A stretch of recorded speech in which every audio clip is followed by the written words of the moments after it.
Simikran Hikiwa, Simikran Hikiwa. Nós, povos indígenas, hoje no Brasil, protegemos mais de 80% da biodiversidade. Então, não dá para pensar um Brasil sem nós. E aí eu vou fazer uma pergunta que todo mundo gosta de fazer. Mas não é muita terra para pouco índio? E, na verdade, nós, povos indígenas, não somos 1%, detemos em torno de 13% do território nacional. Mas existe também uma bancada ruralista no Congresso Nacional que é 1% e detém em torno de 46% do território nacional. Mas o que você vai fazer sendo tão pouca no Congresso Nacional, mas se nós somos nem 1% da população brasileira, 5% da população do mundo, e protegemos em torno de 80%, isso significa que nem sempre quem é maioria está fazendo melhoria. Podemos até não ser maioria, mas estamos fazendo o nosso melhor.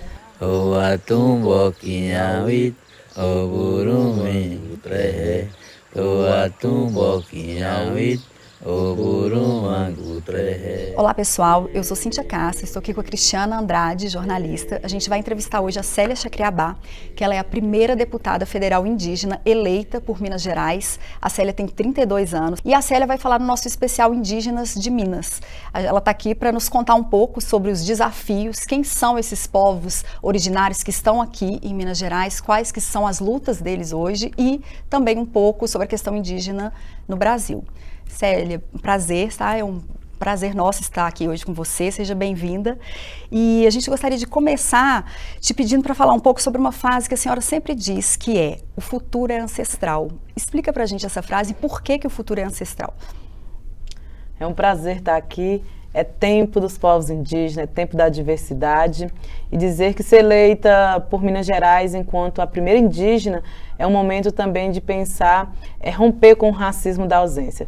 Sou a deputada federal indígena mais jovem do mundo e isso tem um peso. Eu falo que é mais jovem, mas também é a mais ancestral porque trazemos também essa força.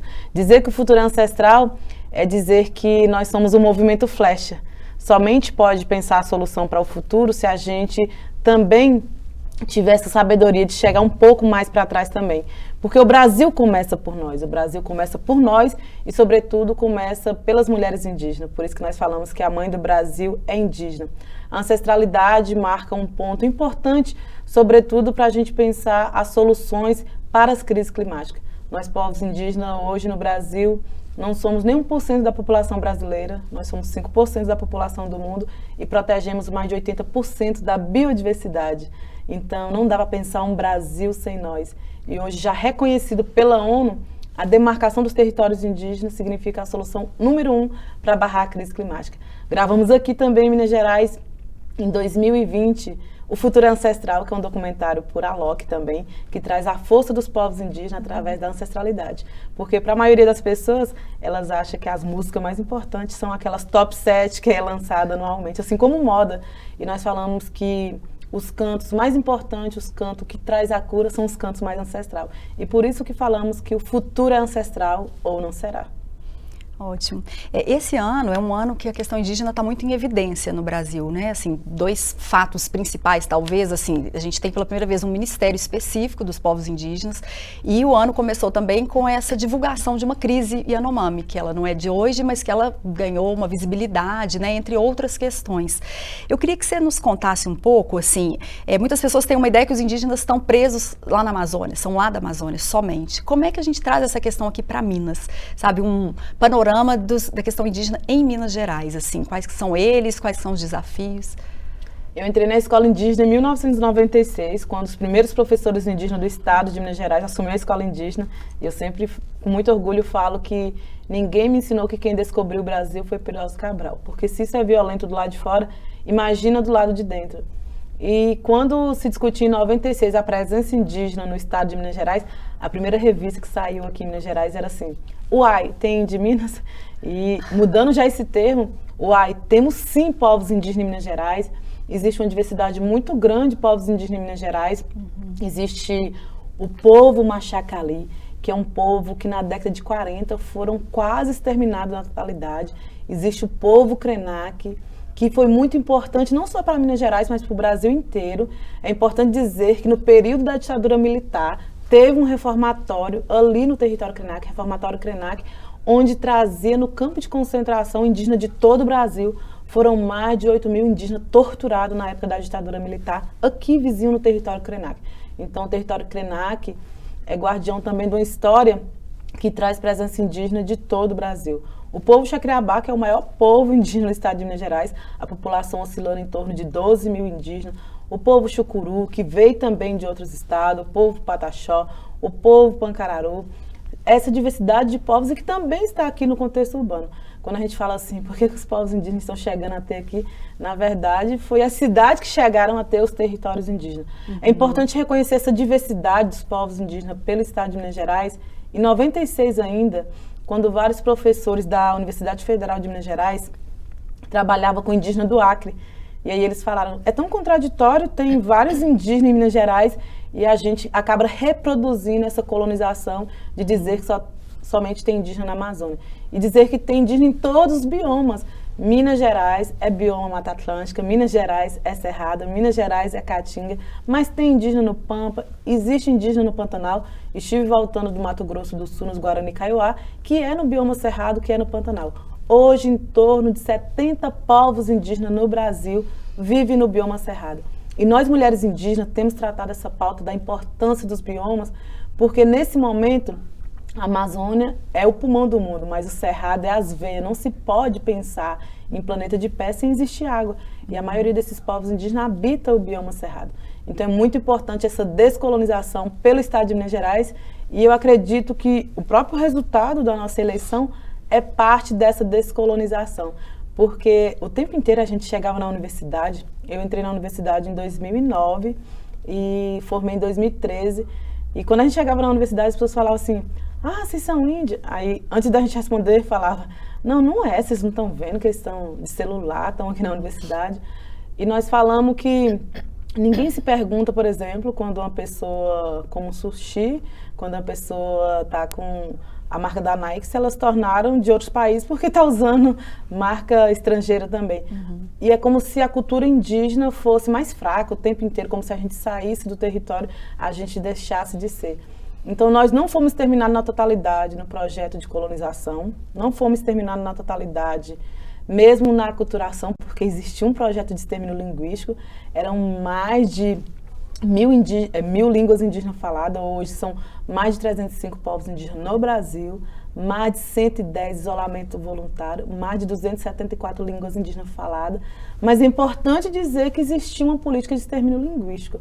No meio de tantas línguas se pegou de empréstimo a língua de Portugal e tinha que ter símbolos também para se considerar a pátria, a bandeira brasileira. Mas é importante, eu sempre falo que antes do Brasil da pátria existe o Brasil das mulheres mato. O Brasil nasce de mulheres e de mulheres indígenas. Deputada, pegando aí uma carona, né, no que a senhora acabou de falar sobre, bom, inicialmente sobre a ancestralidade, agora sobre o território, sobre essa aculturação, essa tentativa e também sobre esse não reconhecimento das pessoas não indígenas no Brasil, de olharem para o indígena e achar que o indígena não pode frequentar uma faculdade, não pode usar um celular. Como que a senhora vê essa questão e principalmente essa questão do direito ao território, que em pleno 2023 os indígenas que são originários do país estavam aqui, como a senhora colocou, antes de Pedro Álvares Cabral chegar, vocês ainda têm que participar dessa luta, né? Tem que exigir essa demarcação. Como é que a senhora vê essa questão? E aí a gente segue daqui a pouco para outra pergunta. É importante dizer que nós, povos indígenas, mesmo sendo reconhecido que defende 80% da sociobiodiversidade, nós nunca questionamos por que as pessoas estão sendo beneficiadas em tomar água e se elas consideraram indígenas. Nós nunca também questionamos porque que as pessoas comem tapioca, beiju e elas também não se tornaram indígenas. Então existe essa imagem preconcebida que é como se a gente deixasse de ser. Mas dizer que vários povos indígenas, mesmo passando por extermínio, a invasão do Brasil começa pelo sul da Bahia, o povo Pataxó, violentamente. E tem o povo também do Nordeste brasileiro que sempre diz, a palavra de trás orienta a palavra da frente. Então, o povo que foi os primeiros contactantes foi quem mais sofreu a violência. Então, quando se diz, existe somente indígena na região norte do Brasil, mas na verdade só não chegou com grande força lá, inclusive a destruição da Amazônia, porque os povos indígenas dessa região foram barreira para que não chegasse com tanta violência.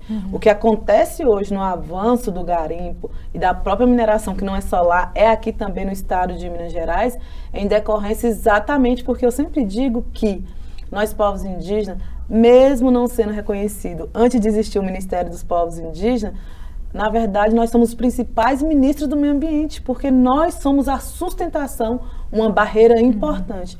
E aqui no estado de Minas Gerais, o povo Krenak, o povo Machacali, que está ali na região do Vale do Rio Doce, o povo Krenak, por exemplo, na questão do Rio Doce, é um povo que sempre teve uma relação muito forte com o rio. O povo Chacriabá, se olha na internet, vai falar, fica à margem do Rio São Francisco. Mas, infelizmente, só foi demarcado 1/3 do território original. Imagina um povo que é arrancado o direito de viver no rio, é como se fosse uma mãe que é arrancado o direito de amamentar seu filho. Nós podemos crescer, mas nós crescemos com trauma. Eu falo que nós não só afogamos naquele rio por conta da ausência do que nós não vivemos no rio que nos afogou. E eu falo, o rio, se a terra é mãe, o rio é pai. Eu falo, mas o rio também é mulher, o rio é como se fosse um peito coletivo que amamenta também coletivamente a humanidade. Então, pensar um povo sem um rio, sem a terra, eu falo, nós somos ameaçados 2 vezes, quando nega a identidade e quando nega o direito territorial. E aí eu vou fazer uma pergunta que todo mundo gosta de fazer, mas não é muita terra para pouco índio? E na verdade nós povos indígenas não somos 1%, detemos em torno de 13% do território nacional. Mas existe também uma bancada ruralista no Congresso Nacional que é 1% e detém em torno de 46% do território nacional. Nós precisamos falar de redemocratização da economia, redemocratização do uso da terra. Nós estamos falando sobre transição econômica, transição humanitária, transição política. Queremos chegar por ser indígena, mas queremos chegar também por ser mulher. É preciso pensar essa transição que é muito desigual pelas questões identitárias, mas sobretudo em relação à questão de gênero. E nesse sentido, não é muita terra para o povo indígena, não. É muita luta, porque hoje não dá para pensar soluções para as crises climáticas, assim como tivemos passando nos últimos 2 anos, a questão do Covid-19, a falta de oxigênio em Manaus.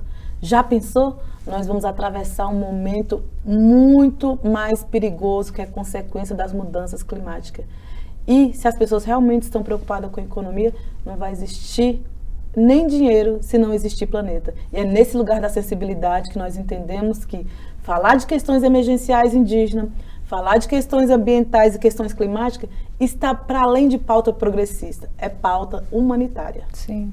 E como que a senhora pensa nesse mandato da senhora em articular essas lideranças, essas forças no Congresso em prol de Minas Gerais, que a gente sabe que temos cerca de 19 etnias morando aqui, hoje no estado, né, que vivem aqui, mas que nem todas têm seus territórios demarcados. Como que a senhora pensa em fazer essa articulação, em trabalhar em prol desses povos? E tendo em vista, assim, que é uma bancada muito conservadora que tem lá, né? Assim, não sei se já deu para você sentir a estratégia, né? Que a senhora pode ter sentido nesses primeiros meses, assim, do ano. Dizer que eu sempre tive presente nos territórios indígenas. Nenhum território eu conheci durante a campanha, todos eu já conhecia antes da campanha. Trabalhei muito tempo com os Machacali, inclusive de 2015 a 2017, nós somos uma das poucas referências no Brasil a construir uma organização curricular diferenciada para todas as escolas indígenas, onde se respeita a língua Machacali, a língua Pataxó, o modo de pensar o calendário diferenciado. Criamos ainda a lei da categoria escola indígena aqui no estado, que é pouca referência também. Se existe no Brasil, são 3 experiências no Brasil da criação da categoria escola indígena. E o que nós estamos fazendo aqui é uma estratégia porque Minas Gerais está me emprestando para o Brasil e para o mundo. É exatamente uma indígena de onde muitos ainda se perguntam se tem indígena em Minas, e Minas também me emprestando, inclusive, para também fazer a defesa em outros territórios da Amazônia. Porque não precisa a gente ser da Amazônia para defender a Amazônia. Não precisa ser da Mata Atlântica para defender a Mata Atlântica, o Cerrado, a Caatinga, o Pantanal. Assim também como não precisa ser exatamente indígena para defender os povos indígenas. Porque defender os povos indígenas é defender a si mesmo. E tem sido essa fala articulada a nível de Estado de Minas Gerais, mas também no Congresso Nacional, entre bancadas de parlamentares estaduais e parlamentares federais. E a pergunta que não se calava era, mas o que você vai fazer sendo tão pouca no Congresso Nacional, porque eu e a ministra Sônia fomos eleitas pela bancada do COCAR, 2 mulheres que vinham da luta. E aí nós falamos, mas se nós somos nem 1% da população brasileira, 5% da população do mundo, e protegemos em torno de 80%, isso significa que nem sempre quem é maioria está fazendo melhoria. Podemos até não ser maioria, mas estamos fazendo o nosso melhor. E se a nossa voz não for suficiente, continuaremos fazendo luta do lado de fora. Em 2020, mesmo no contexto do Covid-19, nós, povos indígenas, foi quem mais fizemos mobilização. E a mobilização ajuda a mudar processo de decisão. Realizamos a 2ª Marcha das Mulheres Indígenas em pleno contexto do Covid-19 e impedimos ali, na ação, no marco temporal, no julgamento no STF, que tivesse uma ocupação, uma invasão dentro do STF, que era a tentativa de impedir o julgamento do marco temporal. Existem muitos parlamentares conservadores no Congresso Nacional, inclusive com direitos privados em relação de avançar com a PL 490, o projeto de lei que pretende aplicar a tese do marco temporal. O que isso significa? A tese do marco temporal é um julgamento de uma terra indígena lá de Santa Catarina, Laclanô-Choclen, mas que se ela for julgada, ela vai ser aplicada para todo o território indígena no Brasil. E diz que somente serão territórios indígenas aqueles que foram promulgados até a Constituição Federal de 1988. O que isso significa? Que pode ser reavisto o território já demarcado, como dificulta os processos de demarcação. E tem 2 pedidas de deputados federais de Santa Catarina, mas dizer que nesse momento a nossa presença no Congresso Nacional também, ela é muito importante para as pessoas entenderem que o que está acontecendo com os Yanomami acontece em parte com os Machacali. Com o que está acontecendo lá com o garimpo, acontece aqui no estado de Minas Gerais com a mineração. Então existe uma sensibilização também que é sobre a questão planetária e o impacto ambiental que se tem quando não se demarca território indígena, quando se derruba as florestas, na verdade está derrubando parte de nós. Porque se a gente perguntar aonde o desmatamento começa, o desmatamento começa dentro das pessoas. Portanto, precisamos também pensar uma noção de reflorestamento. E esse avanço dentro do Congresso, ele passa também, a senhora acha, esse convencimento da população de uma forma geral da importância da questão indígena, né? A senhora falou no início que assim, a questão indígena, essa questão do meio ambiente, ela é uma questão de humanidade. Então, assim, passa por essa sensibilização das pessoas entenderem que aquilo faz parte delas também? Por muito tempo, as pessoas se sentem muito ausentes, distantes da terra e território, porque ela entende, tem noção diferente da terra. A terra é como se fosse sinônimo de exploração. E eu falo que, desde a invasão do Brasil, é como se as pessoas enxergassem a terra ao invés do céu. Porque o que é o ouro da terra, se não a estrela do céu? Então, se as pessoas pudessem lavrar a estrela e a lua. Mas a gente não entende, porque antes o projeto político programado era apenas exterminar os povos indígenas. Agora estão exterminando as águas, exterminando as florestas, exterminando o oxigênio. Isso não tem a ver somente com um projeto de destruição a nós, tem a ver com um projeto de destruição à própria humanidade. É importante refletir sobre isso porque eu tenho pensado que, por exemplo, uma onça não deixa de ser onça, um bicho não deixa de ser bicho, mas as pessoas estão deixando de ser humana e as pessoas estão deixando de ser rio, porque quando se mata um rio, o que se pode substituir no lugar de um rio? Um rio não dá para a gente pensar, amputar um rio e colocar outra coisa no lugar do rio. O que vamos colocar no lugar da água? O que vamos colocar no lugar do alimento? E eu tenho discutido isso e fazendo perguntas no Congresso Nacional, dizendo que se vocês não se sentem sensibilizadas, porque não está sujeito a morrer pelos conflitos territoriais, assim como todos nós indígenas estamos sujeitos a morrer, nós vamos morrer por um mal em comum, que é pelo veneno que chega na nossa mesa. Infelizmente, todo o território indígena no Brasil que eu conheço, em Minas Gerais, só foi marcado depois da morte de alguma liderança indígena. Você sabe o que é isso? É como se cada pessoa que possuísse um apartamento à sua casa tivesse que morrer alguém da sua família. É muito doloroso. E o território de Jacriabá não é diferente. Aconteceu a chacina em 87, só depois disso foi reconhecido e demarcado o território indígena. Então é muito violento. Precisamos não somente achar os povos indígenas bonitos. Precisamos achar não somente a língua, o canto, os cocares, as pinturas dos povos indígenas bonitos.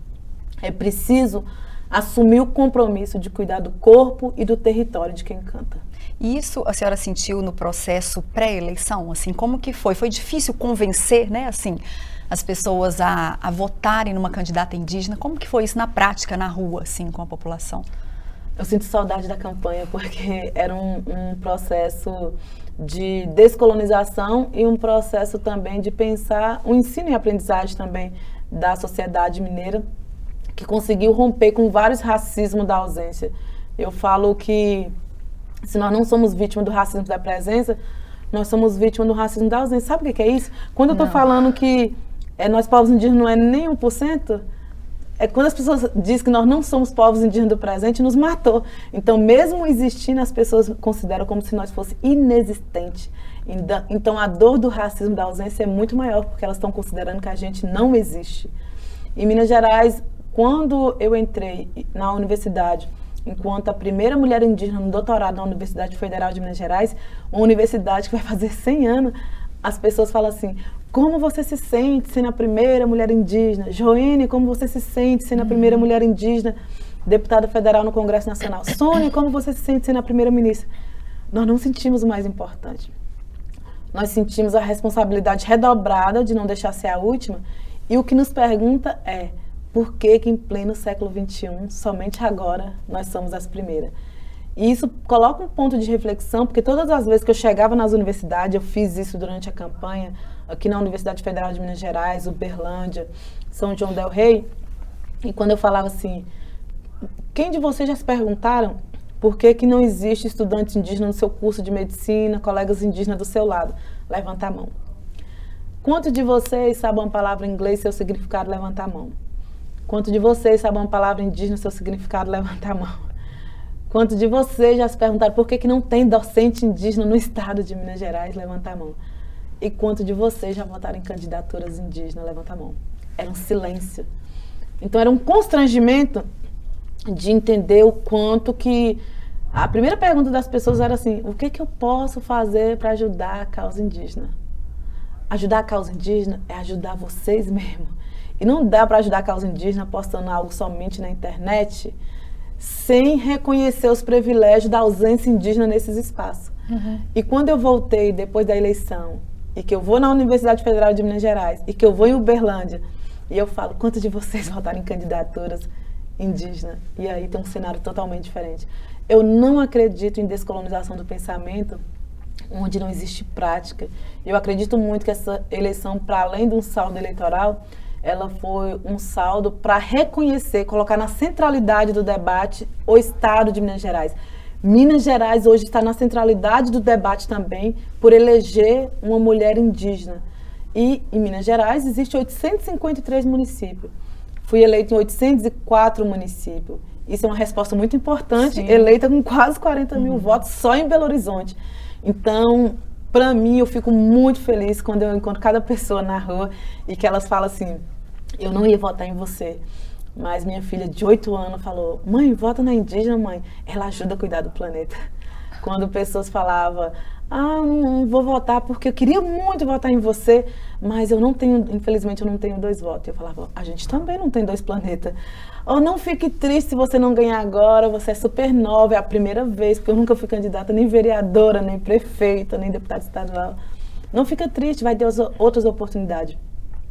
E eu falava: talvez tenha outra oportunidade de outra eleição, mas o planeta, nós somos a última geração a poder fazer alguma coisa para barrar a crise climática. E a hora é agora, porque tudo isso perpassa por decisão política.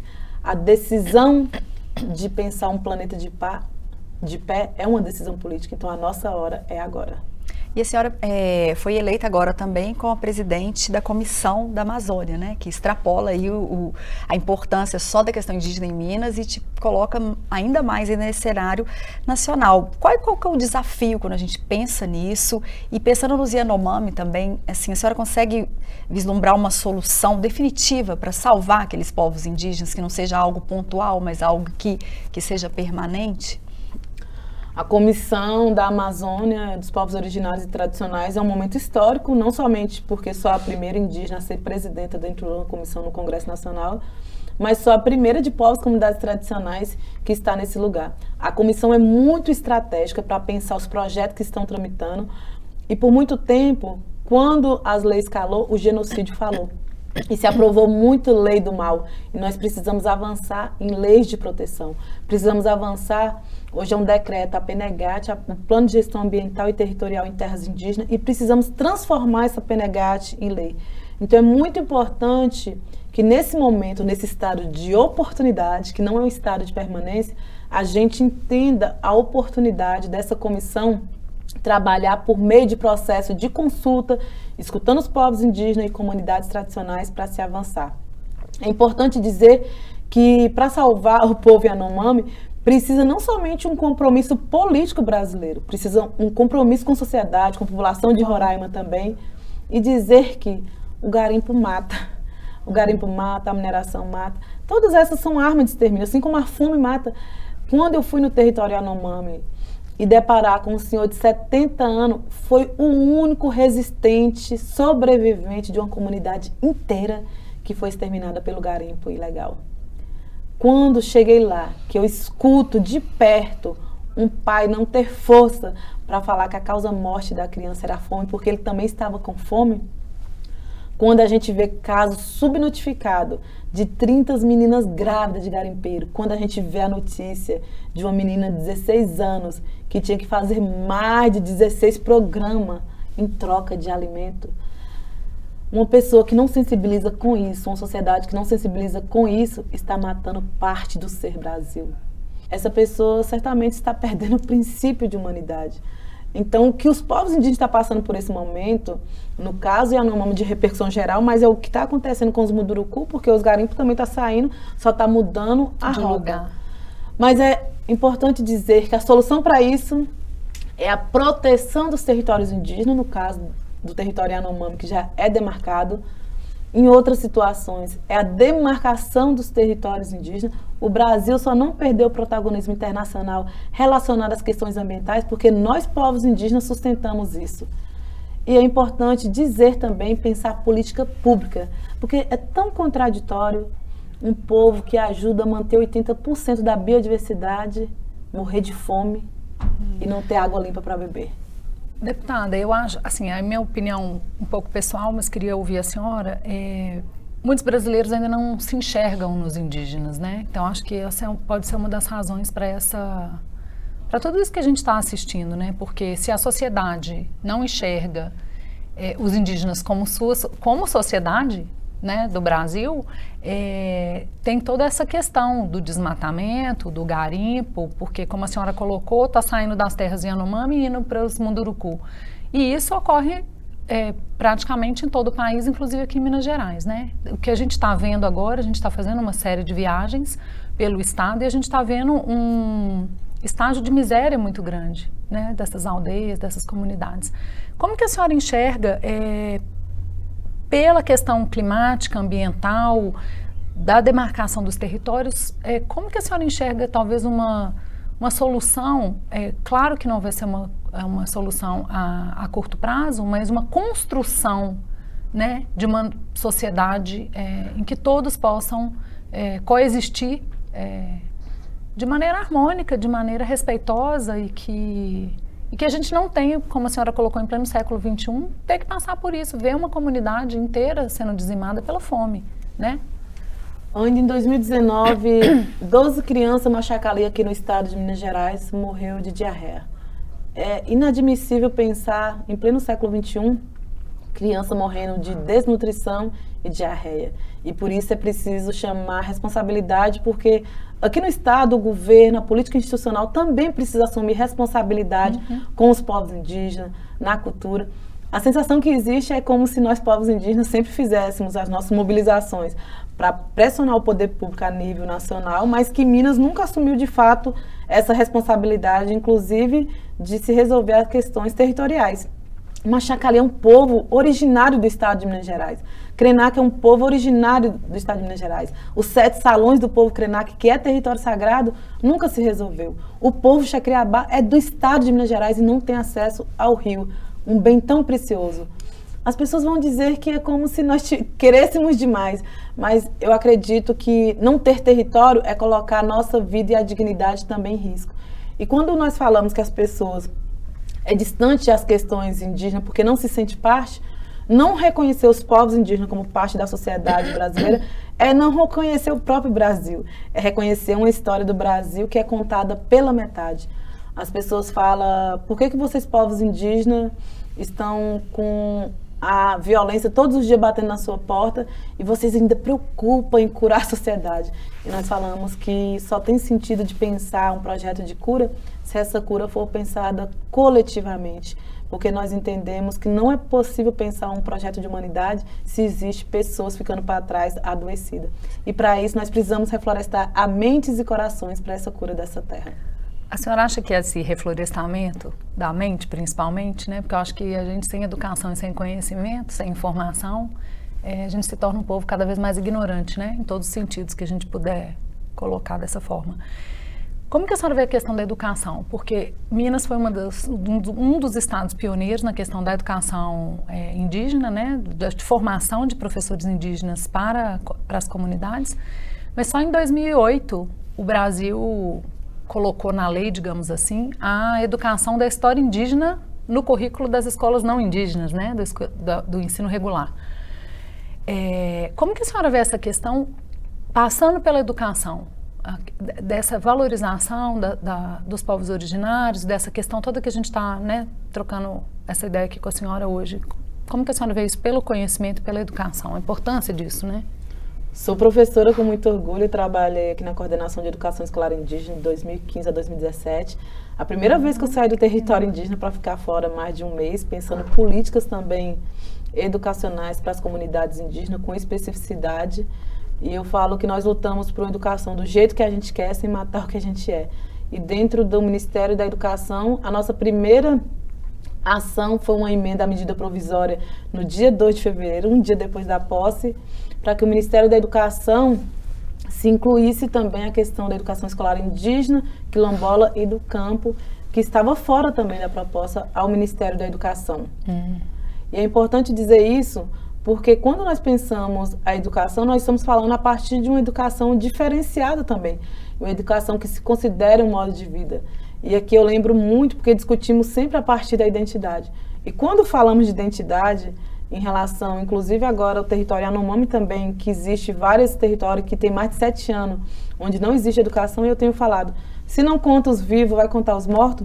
E pensando nessa questão também de se medir a população brasileira, que se tem um direito mínimo, tem população que não tem documento. E foi pensando nisso também que aqui no estado de Minas Gerais, nós estamos construindo uma parceria junto com a DPU para começar um grande mutirão nos territórios Xacriabá, no território Machacali, pensando direito à documentação, mas a partir de um ponto diferenciado, que é uma resolução que garante que na identidade se garanta a fotografia da identidade com o cocá, com as pinturas corporais, e que também possa ser registrado na certidão de nascimento, documento tardio, a garantia do nome do nosso povo, que por muito tempo foi impedido pelos próprios cartórios municipais, que poderia, por exemplo, ser Célia Xacriabá, Sueli Machacali.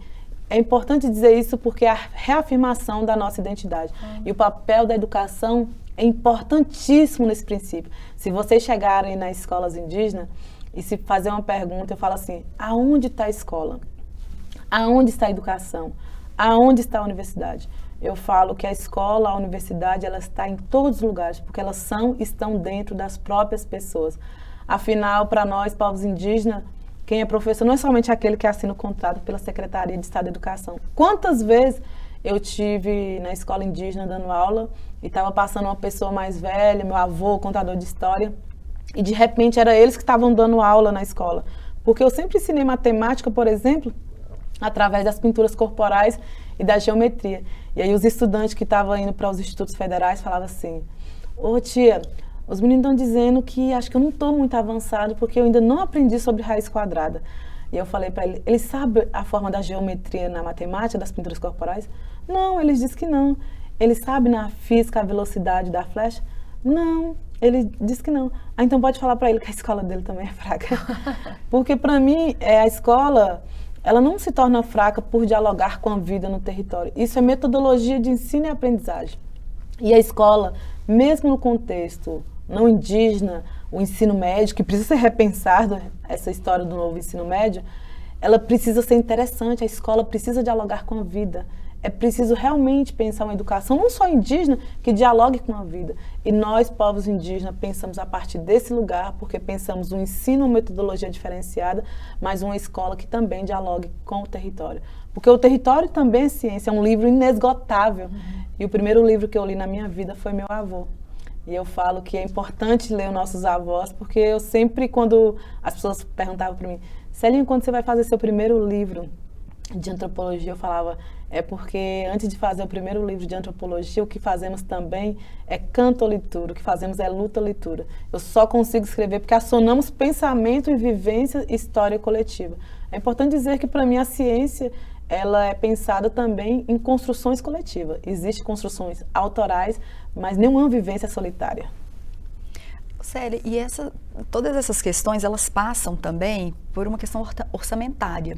Como que é isso, assim, na prática? Esse é um dos desafios para a gente investir, seja na educação, seja na garantia do território, em todas as questões que envolvem os indígenas. Como que é essa questão orçamentária? Essas políticas públicas, né? Sim. E essa articulação da bancada do COCAR dentro do Congresso e fora, com a Joênia na FUNAI, com a Sônia no Ministério e outros, né, indígenas articulados, como que você vê essa questão? É um momento histórico, temos feito ações muito coletivas, por isso que o nosso mandato também nacional é emprestado para o Brasil, porque se tratando da questão Yanomami, temos tratado de maneira coletiva, do caso dos Guarani Kaiowá, é um conflito emblemático no Brasil, também tratamos de maneira coletiva.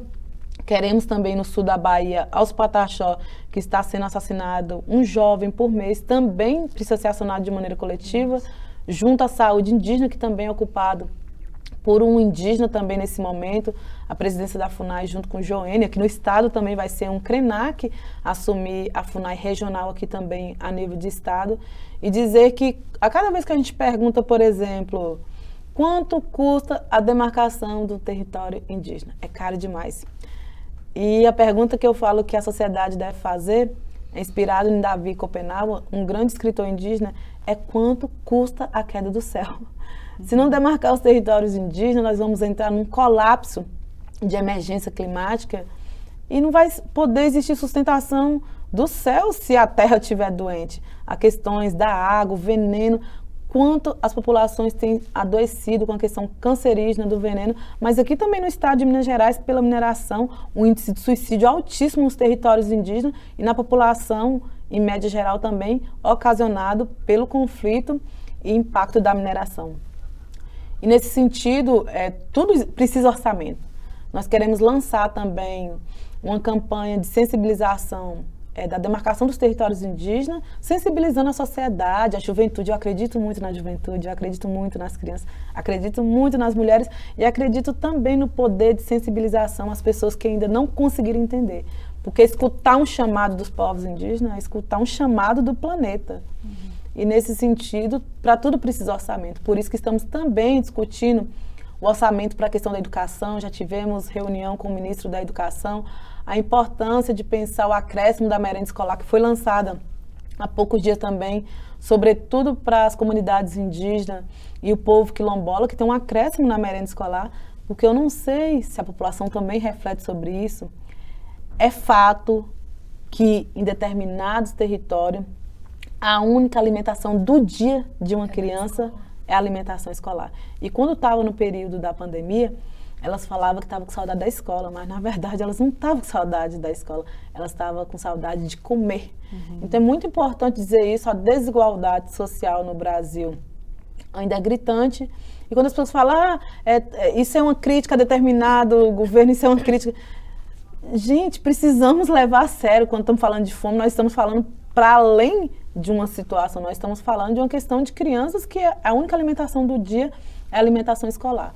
Precisamos pensar um orçamento para a saúde. Ano passado tinha anunciado um corte de 59% à saúde indígena, conseguimos manter esse saldo, mas hoje já falado pelo secretário de Saúde Indígena, hoje grande referência também, pela primeira vez na história, uma ministra da Saúde Indígena também, Anísia que tem sido parceira, mas é fato que ele tem dito que com o orçamento existente à saúde indígena, provavelmente até meio do ano não seja suficiente nas tratativas emergenciais, sobretudo porque nas questões Yanomami em outros territórios demandou para além daquilo que estava programado e previsto no orçamento geral. Então é preciso repensar as prioridades, sobretudo relacionadas às questões indígenas, que existiu um genocídio programado, porque quando você programa exterminar uma população Yanomami e outros territórios indígenas, na verdade, com impacto ambiental, envenenando a comida, o peixe. Por que Yanomami não tem o que comer? Eles não estão na floresta, eles não estão na beira do rio? Todo o curso do rio ali está contaminado. O peixe está contaminado. O povo Machacali aqui, que é o povo originário do estado de Minas Gerais, vai ser possível verificar isso, é um território totalmente devastado também. Então, o que se fica depois da destruição também? Por isso que é importante. Comprovadamente, os territórios onde é habitado pelos povos indígenas, que tem o caso Pataxó de Baiara também, que comprovadamente, imagem do satélite demonstra como que era o território antes da população indígena chegar e como que ele se torna depois. E tem alguma ação emergencial que a senhora citaria para essa questão de tentar aumentar esse orçamento? Assim, o que precisa ser feito esse ano para a gente conseguir isso no país? A nível de responsabilidade do parlamento, tenho discutido com alguns deputados pela Frente Parlamentar Indígena, que é composta por parlamentares, deputados e senadores. Estaremos enviando uma carta de sensibilização, vamos lançar a Frente Parlamentar agora no Abril Indígena, de 24 a 28, a maior mobilização nacional indígena, e estaremos enviando carta de sensibilização para os parlamentares que enviem também emenda tanto para a saúde indígena, ao Ministério da Educação, e para o Ministério dos Povos Indígenas, que é um ministério novo e que não tem orçamento previsto para essas políticas públicas e que pode também ter muito mais impulsionamento dessas ações, uma vez que os parlamentares sensibilizar também em aprovar orçamento, porque a aprovação de orçamento também, ela perpassa pela decisão do Congresso Nacional. Estamos também sensibilizando a nossa bancada do PSOL a enviar também emendas parlamentares para esses setores do Ministério da Saúde e pensando no Ministério dos Povos Indígenas. Mas hoje também, para ano que vem, todo mundo sabe que 50% das emendas parlamentares precisa necessariamente, obrigatoriamente, ser destinada à saúde. Então, estaremos também fazendo essa prioridade para pensar o desdobramento de projetos prioritários em relação à questão da saúde indígena. Tem um valor específico pleiteado ou não? É mais essa sensibilização de que precisa aumentar, assim, nesse momento? Obrigatoriamente, todos os parlamentares devem destinar 50% das emendas para a saúde. E o que estamos fazendo hoje, existe já aceno de alguns deputados, mas a gente não conseguiu ainda avaliar o montante disso. Mas queremos atingir uma meta, uma cota, para que se consiga pensar em sair dessa crise, principalmente da saúde. O Brasil, sem pensar a valorização da saúde pública, o fortalecimento do SUS é muito importante. Inclusive, dentro da saúde indígena, temos discutido também, devo apresentar algum projeto nessa linha, que é a valorização do parto tradicional também, pensando nas parteiras indígenas.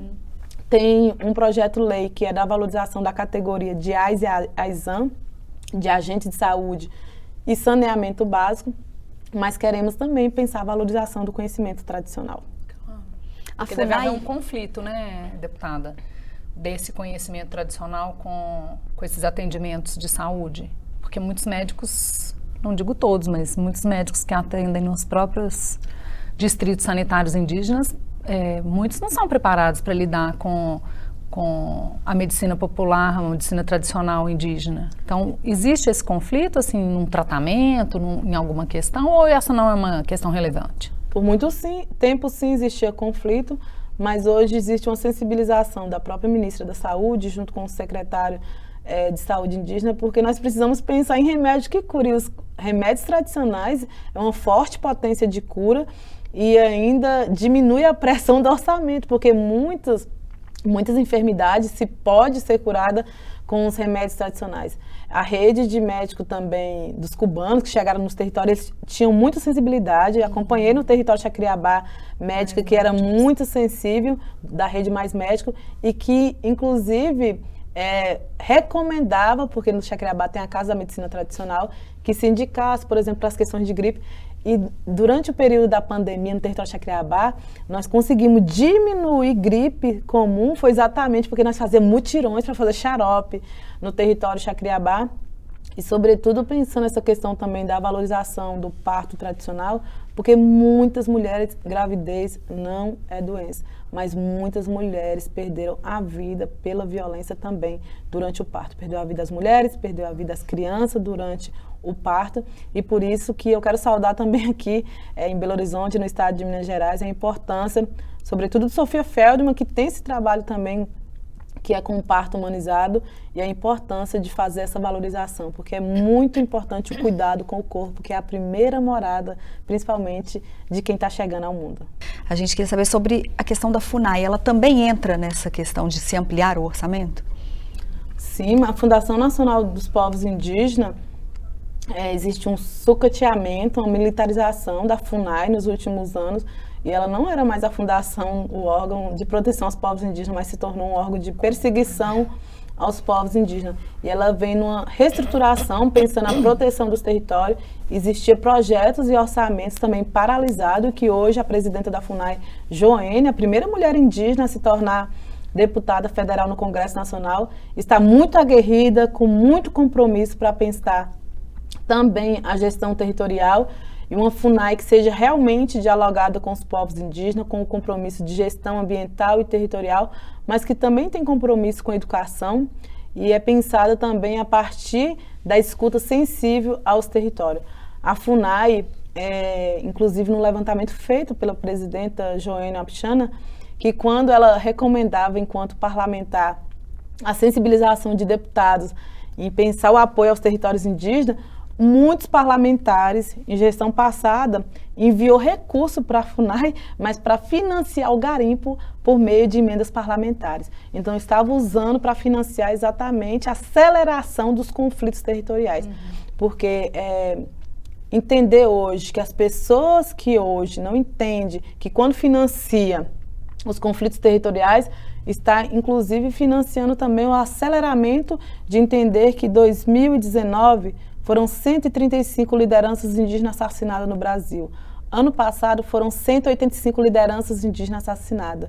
Ainda durante o período da campanha, trouxemos também, vieram indígenas de vários lugares do Brasil nos ajudar aqui também na campanha, e tinha uma companheira Guarani Kaiowá que, quando ela retornou para o território Guarani Kaiowá, ela teve a mãe assassinada, queimada viva. Então é importante dizer que, além de matar os povos indígenas, é o jeito que mata os povos indígenas. O que aconteceu com Dom e Bruno ano passado, matando um defensor dos povos indígenas, um ambientalista, e dizer que se mata ambientalista, imagina nós que somos o próprio meio ambiente, porque nós somos mais do que ativista ambiental, nós somos o próprio meio ambiente, nós somos o próprio território.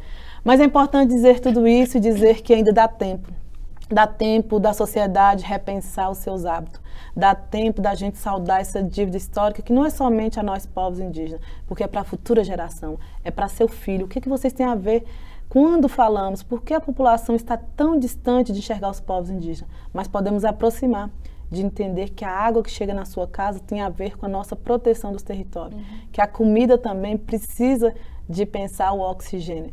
Então, pensar hoje, defender os povos indígenas, é pensar o compromisso com as futuras gerações. O futuro vai ser ancestral ou não será.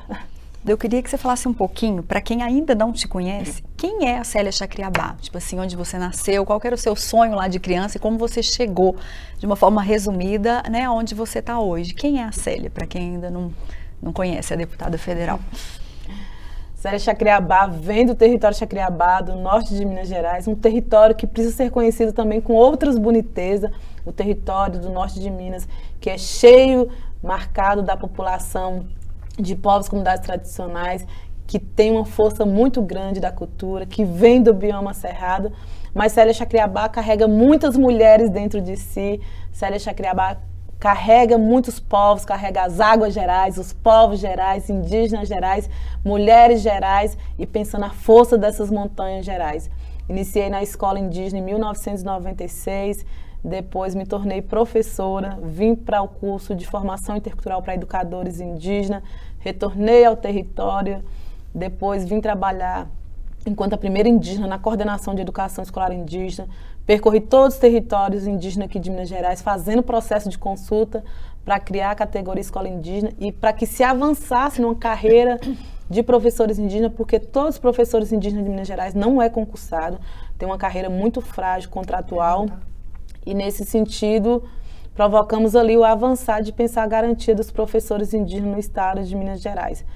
Depois acabei indo para o mestrado também na Universidade de Brasília, ali concluí o mestrado e fiz um intercâmbio no México, nas universidades indígenas do México, e pensando no calendário diferenciado, que várias escolas aqui do estado de Minas Gerais também existe essa experiência do calendário diferenciado, inspirado em algumas escolas indígenas do México.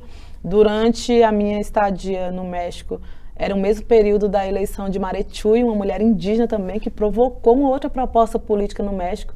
E quando eu cheguei aqui, que fiz parte da banca do mestrado em julho de 2018, e logo depois iniciou as eleições de 2018, e foi quando Sônia Guajajara me chamou, junto com Guilherme Boulos, para ajudar na eleição em São Paulo. Que ela falou que iria ser a primeira mulher indígena a ser co-presidente da República. Eu falei, não, eu estou muito cansada.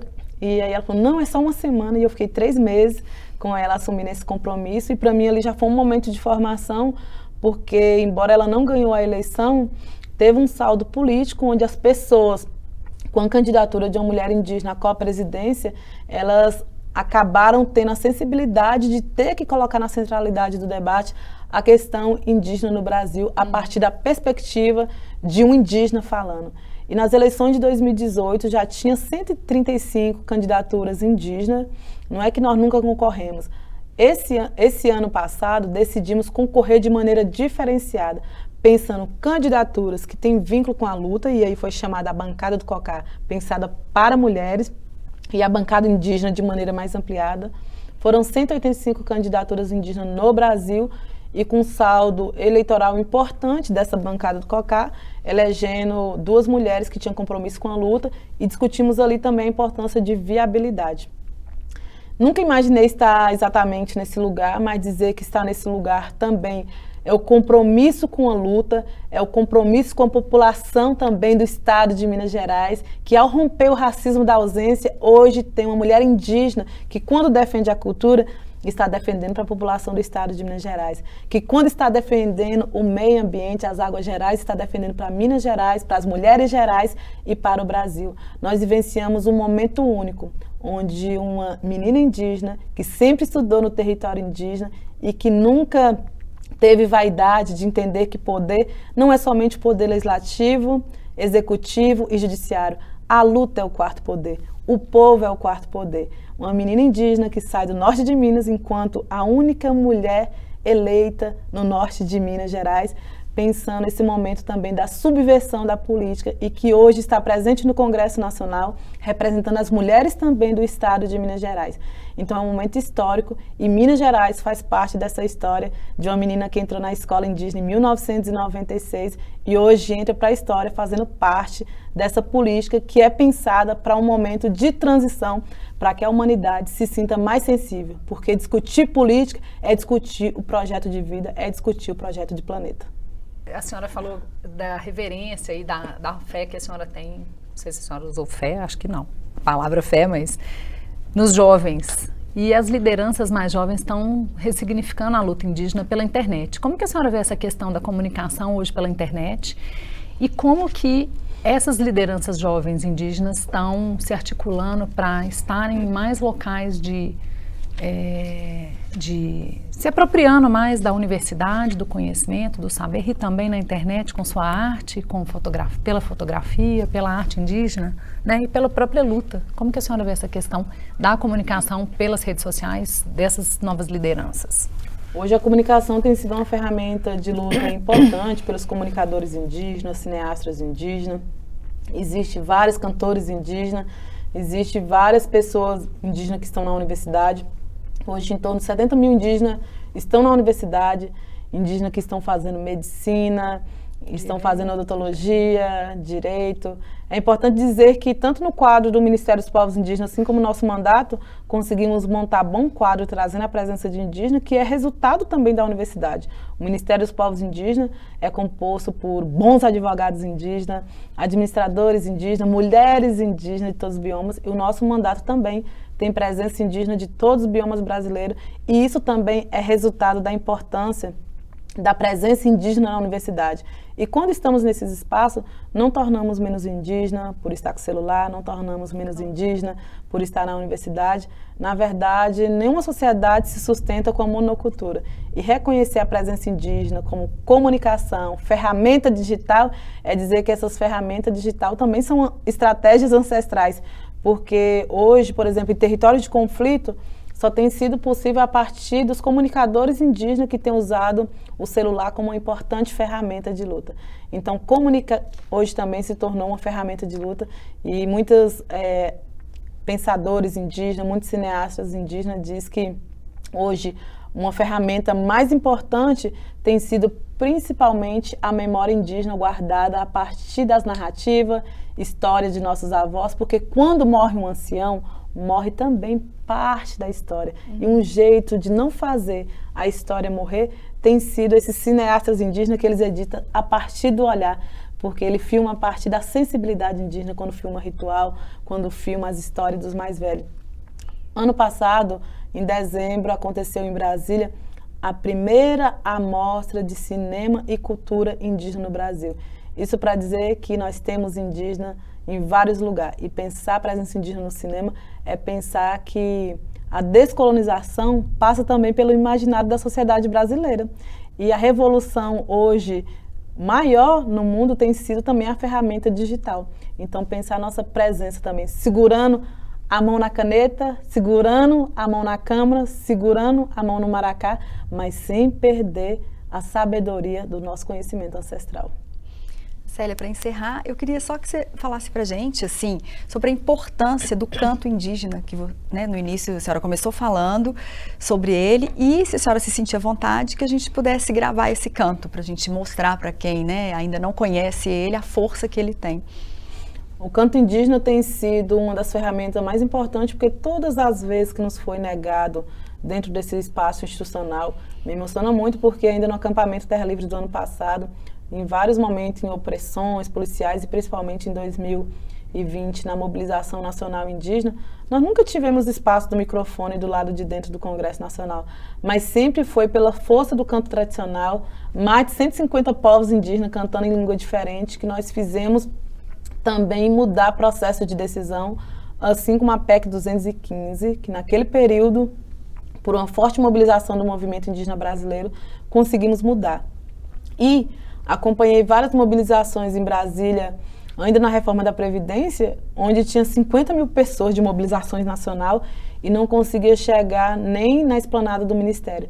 E nós, povos indígenas, com 100, com 200, com 6 mil indígenas, sempre conseguimos ultrapassar a fronteira, ultrapassar a barreira, porque nós, povos indígenas, somos medidos não exatamente pela quantidade, e sim pela força ancestral. Quando o povo indígena canta, não canta sozinho. Quando o povo indígena canta, traz a força do território e de milhares de pessoas que já se foram junto.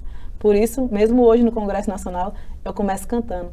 E quero dizer para os parlamentares que eu começo cantando, porque as pessoas que são da religiosidade, antes de comer, elas não cantam para abençoar a comida. Então, um jeito de cantar é para abençoar a palavra, para que a gente tenha sabedoria de falar, que é um jeito também de alimentar e sensibilizar as pessoas. Simikran Hikiwa, Simikran Hikiwa, Simikran Ahikiwa,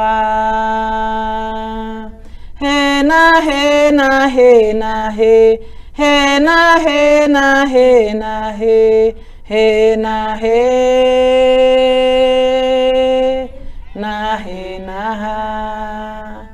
Cantar e fazer as pessoas escutarem não só com o ouvido, mas com o coração. Não, é muito lindo. Lindo. Muito obrigada, né, Cris? Aqui eu encerro aqui a nossa entrevista com a deputada federal Célia Chacriabá, que nos falou aqui muito sobre os indígenas em Minas, no Brasil e sobre os desafios. Muito obrigada, Célia. Obrigada.